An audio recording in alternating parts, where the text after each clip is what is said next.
Salamu alaikum an balima maliyɛnw an b'aw fo k'aw barikada a balimakɛ ni aw denkɛ Dramara Sila Jules Chercheur. Bi ye lundi 29 mai 2023 balimaw kow kɛra ko belebelebaw kɛra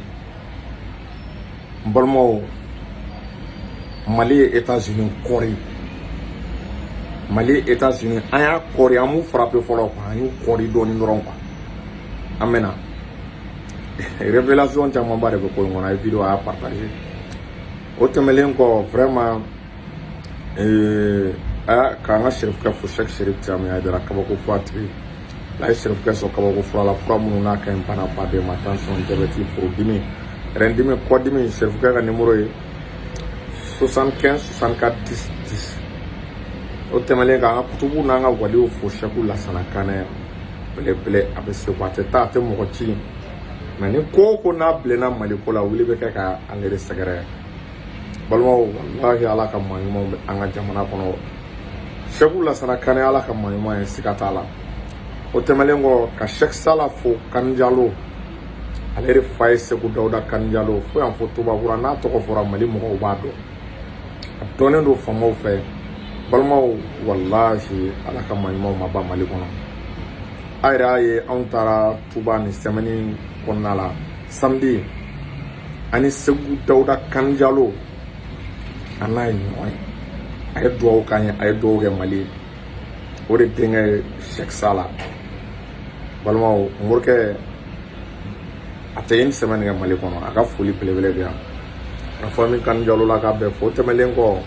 Amadou Kani Jalo fo yan fo Dili ka mouvement Victoire et Gloire a président ba n'o ye Segu Tunkara a ka foli belebele bɛ yan n'an y'a fɔ an bɛ Gili Lajo fo ka Mas fo ka Sako fo Jalakɔrɔji o tɛmɛlen kɔ ka Bɛnsobakaw fo k'u ye mouvement Victoire et Gloire bureau sigi o tɛmɛlen kɔ ka Modi n'a ka cɛdenw fo Gabon o mouvement Victoire et Gloire bɛna sigi Togo a bɛna sigi dugu caman Burkina donc balimaw ni mɔgɔ minnu bɛ fɛ ka baara kɛ n'anw ka hakilina ye i jija i ka intégrer mouvement Victoire et Gloire la an bɛ jɛ ka Mali baara tiɲɛ kan anw ka différence anw ka mouvement différence n bɛ segin a kan anw ka mouvement tɛ wari ɲini mouvement ye anw ka mouvement sigira de ka jamana baara tiɲɛ kan ka transition dɛmɛ tiɲɛ kan n'i bɛ tiɲɛ kɔ i bɛ tugu an kɔ donc o siratigɛ la an bɛna don an ka video kɔnɔna la balimaw kunun koba kɛra an yɛrɛ mɛnna n'a hakili b'a la ka daminɛ Segu Tunkara ka na se ne ma an bɛɛ ye Mali gouvernement interpellé wa an jaabi ko pourquoi Mali tɛ États-Unis jaabi parce que Amérique nin y'a siɲɛ 4nan de ye a bɛ nkalonjugu ta k'a da Mali la Mali gouvernement an kun bɛ ka u bonya an bɛ ka maloya u ma mais jamana dɔw bɛ a b'a kalama ko jamana bonya o ta yan jamana dɔw bɛ yen u ti bonya jamana dɔw bɛ i bɛ fanga u bɛ langage min mɛ dɛ o tɛ foyi ye fanga kɔ o de la Mali y'a ka diplomatie principe utiliser le principe de réciprocité n'i ye tɛgɛ da an tulo kɔrɔ an fana bɛ tɛgɛ sama i tulo dɔ in kɔrɔ donc américains u kun ye nkalon ta k'a da Mali ka officier belebeleba dɔ de la an ka bere rouge ka ɲɛmɔgɔw ani an ka BAFS n'o y'an ka bataillon autonome des forces spéciales olu tɔgɔ dɔrɔn n'u tɔgɔ dɔrɔn fɔra ka fɔ u tɔgɔ dɔrɔn k'u déployera yɔrɔ min na terroristes bɛ boli de u bɛ yɔrɔ haramu kan échec t'olu ka mission na américains filɛ k'o chef de bataillon 2 de sanctionné a dabɔkun ye ka Mali armée ye k'u bagabaga k'u lasiran opération ye k'a yir'u la ko don dɔ k'u bɛ se ka taa kiirisow ɲɛma Mali gouvernement bɔra a kuma na vraiment an b'u fo Mali gouvernement ka kuma la an ka gouvernement ye mun de fɔ a ka communiqué kɔnɔ Mali gouvernement y'a yira américains na ko Mura rapport n'i y'a ta k'a lajɛ a rapport bɔra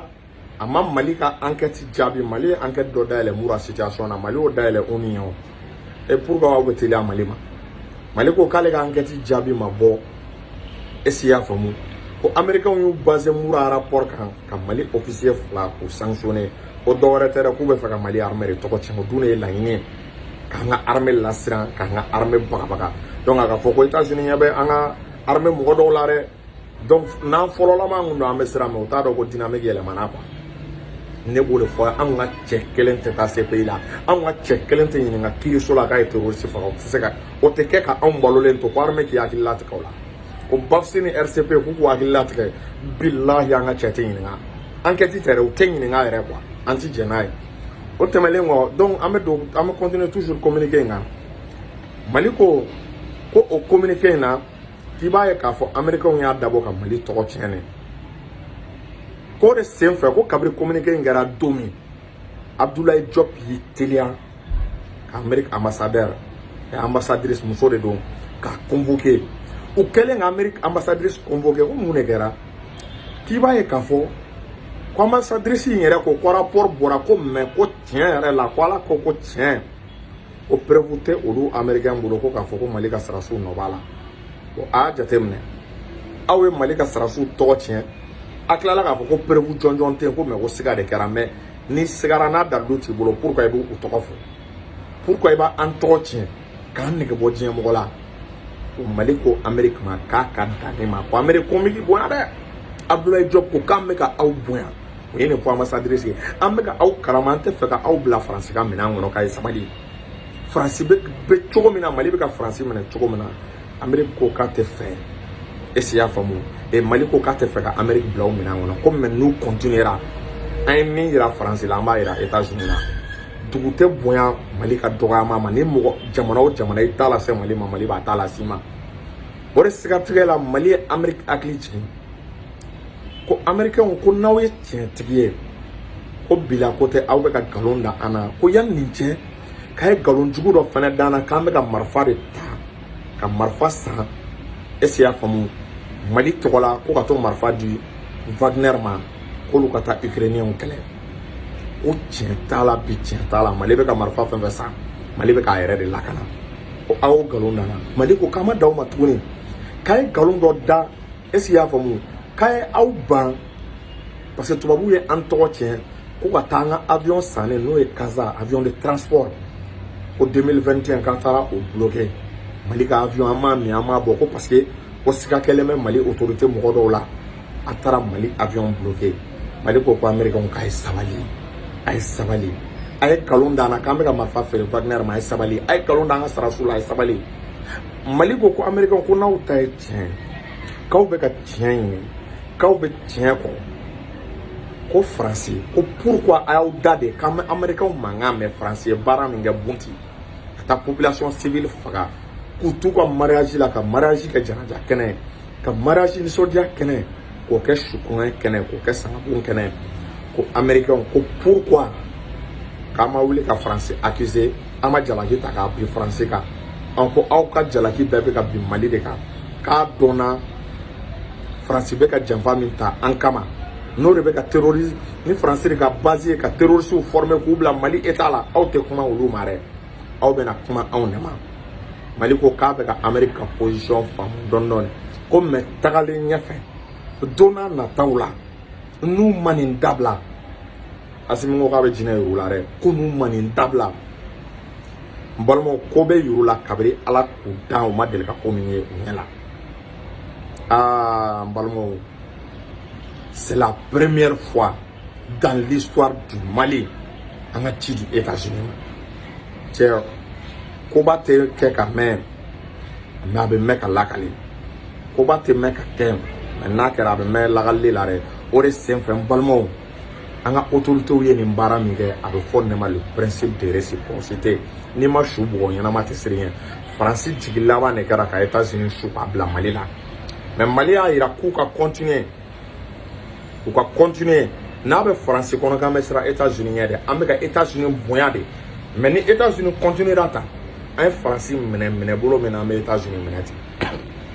bi Mali bɛ yɔrɔ min na Mali tɛ siran jamana siɲɛ Mali bɛ jamanaw bonya de mais ni jamana min yɛrɛ to bonya kɔnɔ an b'i dɔgɔya fo k'i bɔ miseli wo fɛ